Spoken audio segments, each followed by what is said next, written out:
Hello, everyone, and welcome. Today, we are diving deep into a topic that is absolutely critical for your exams, the India-China trade deficit. We're going to break this complex issue down into a clear, structured analysis that you can use directly in your answers. So let's just start with the big number, the one that grabs all the headlines. We're talking about a trade deficit with China that consistently hovers around $100 billion. Now, this isn't just some abstract figure on a spreadsheet. No. This is a massive economic reality, and it has profound implications for India's economy, our foreign policy, and even our strategic autonomy. Understanding this number is absolutely key. Okay, first things first. Before we go any further, let's get our basics right. What is a trade deficit, really? Well, it's pretty simple. It's what happens when the value of stuff a country buys from the world, its imports, is greater than the value of stuff it sells to the world, its exports. Basically, you're spending more than you're earning in international trade. It's a fundamental concept you've got to be crystal clear on. All right, listen up, because this is our first high-yield exam trap alert. This is a classic mistake, and you are not going to make it. So many aspirants use trade deficit and current account deficit, or CAD, as if they're the same thing. They are not. The trade deficit, which is just about goods, is only one piece of the current account deficit. The CAD is much broader. It includes services, transfer payments, the whole shebang.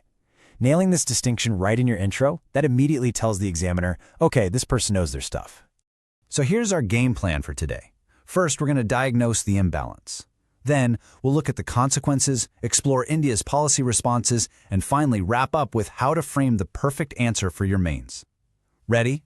Let's get into it. Okay, let's get to the heart of the matter.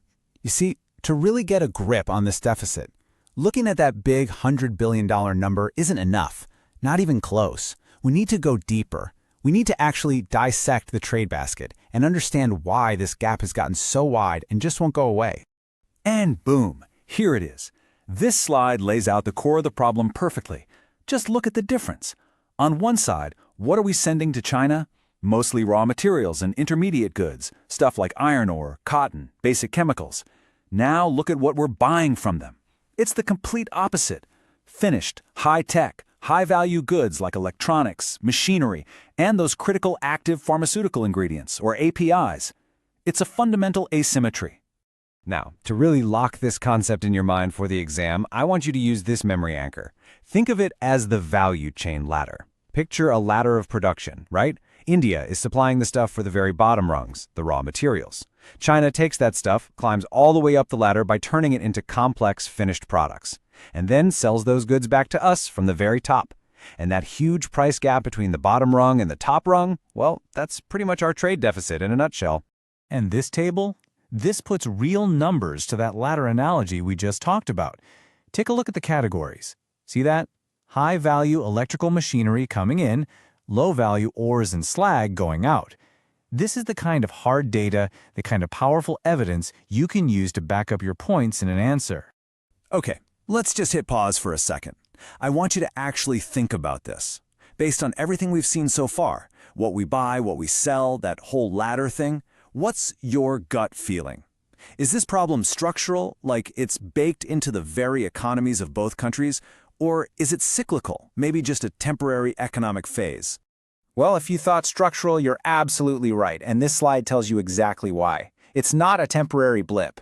It's a deep-seated mismatch between China's manufacturing-heavy economy and an Indian economy that still has some pretty significant gaps in its own industrial capabilities.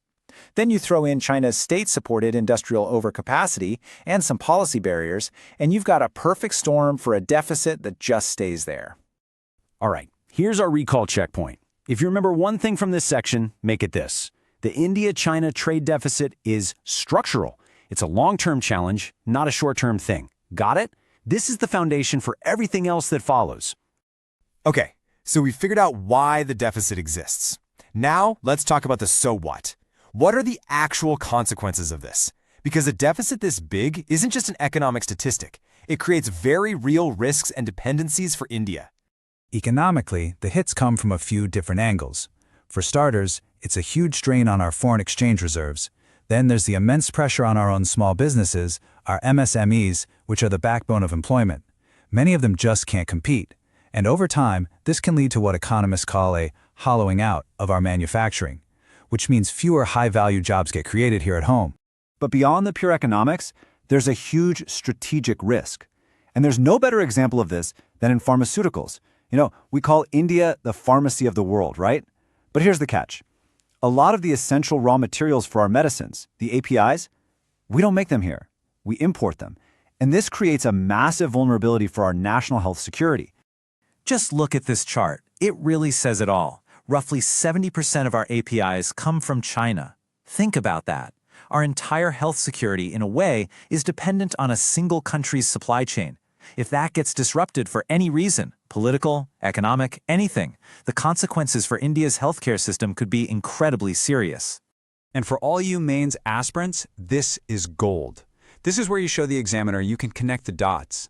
In GS2, you can talk about how this trade issue is a major point of friction in the India-China relationship. Then in GS3, you link it directly to industrial policy, supply chains, and, as we just saw, even national security. A top-tier answer doesn't just state facts, it builds these bridges. Okay, we've laid out the problem, we know it's structural, and we know the consequences are serious. So naturally, the next question is, what's the plan? What is India actually doing about this? Let's pivot now from the problem to the policy solutions. India's game plan is a multi-layered one. The big picture idea is Atmanirbhar Bharat, that strategic push for self-reliance. But the real engine under that hood is the PLI, or Production-Linked Incentive Scheme. The goal there is to turbocharge manufacturing right here in India, in very specific important sectors. On top of that, you have other tools like quality control orders to weed out substandard imports, and of course, some carefully chosen tariffs. Now, it is so important to get the philosophy here right. This is not about walling India off from the rest of the world. Far from it. The goal, as you can see from this quote, is to build up our own strength, our own competitiveness, so we can engage with the global economy from a position of power, not dependence. And here we go, exam trap number 2. This is a big one. It's so easy to misread Atmanirbhar Bharat as just old-school protectionism, going back to the license Raj days. That is not the right take. The nuanced answer, the one that gets you marks, frames it as a strategy to build competitive capacity. It's about strategic self-reliance where it matters most, not inefficiently substituting every single import just for the sake of it. So where is all this effort going? This chart gives you a great snapshot. The PLI schemes are laser-focused on high-value areas like electronics, pharmaceuticals, directly tackling that API problem we talked about, and auto components. The whole idea is to help India start climbing that value chain ladder we mentioned earlier in these targeted areas. All right, we've done the heavy lifting. We've dissected the problem, looked at the risks, and examined the solutions. Now for the most important part. How do we package all of this into a brilliant, high-scoring answer for a 15 or 20-mark question in your mains exam? Here's your framework for a great conclusion. First, always start by acknowledging that the problem is structural. That's key.